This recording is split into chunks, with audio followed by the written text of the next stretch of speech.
Peace to you. I hope this finds you well. This is for the young fellow. I sat for the longest time. I had requested to join him to discuss the topic, and I, I, I I'm an old man, so I didn't want to wait any longer. But I wanted to share this with him, and with all of you. His topic was, how is Jesus a Muslim? You know, I don't know that it was worded quite like that, but and I'm sure he's just responding to, because you Muslims, so many of you do that. Jesus was a Muslim, and you're just trying to antagonize the Christians. I don't go for that, but that's so. I'm sure this was like his way of responding, retaliating to your aspects, the way you do things. But as I was in the queue, as it were, how is Jesus a Muslim? Jesus is a Muslim in that he prayed to the unseen God. Yes? Jesus, when he's praying to the same God that Abraham prayed to. Yes? Praying to the same God that Moses prayed to. Yes? The same God that Moses even asked, please show yourself to me. And what was God's response? No, shall not see me. Jesus is praying to that same God. Yes? Unseen God. That's the first way that he's a Muslim.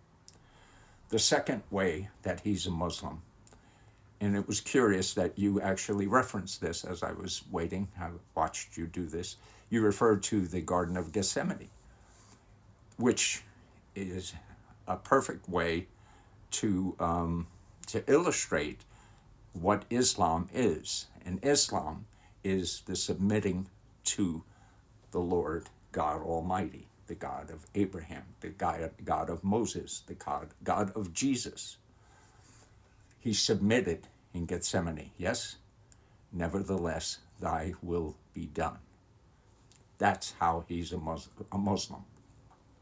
The problem, I think, and it's always a problem, is language in deciphering which goes where and how we're supposed to interpret this and that. And a Muslim is one who follows the way of Islam.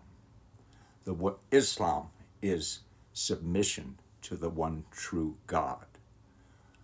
I realize that the Muslims are setting you up when they just hit you with Jesus as a Muslim. Jesus' way was that of Islam. Yes? But young brother, I want to share with you this, if I may. I followed Jesus for over 40 years. I believed in him. I believed he was from God. I did not, when I read his words, when I read his words, I do not read that he says he's God. I do read that he says that God is greater than he is. For over 40 years, I followed him. One of the stumbling blocks, and it was something that you brought up in Gethsemane. If you consider, Jesus says the reason he's come into the world is to die, it's for this crucifixion, yes? But what happens in Gethsemane? He asks for a reprieve. Yes? That's what he asks for. And yes, he does say, nevertheless, thy will be done. You have to consider the three Gospels, Matthew, Mark, and Luke, each mention that episode almost verbatim, which hardly ever happens, right? There has to be significance.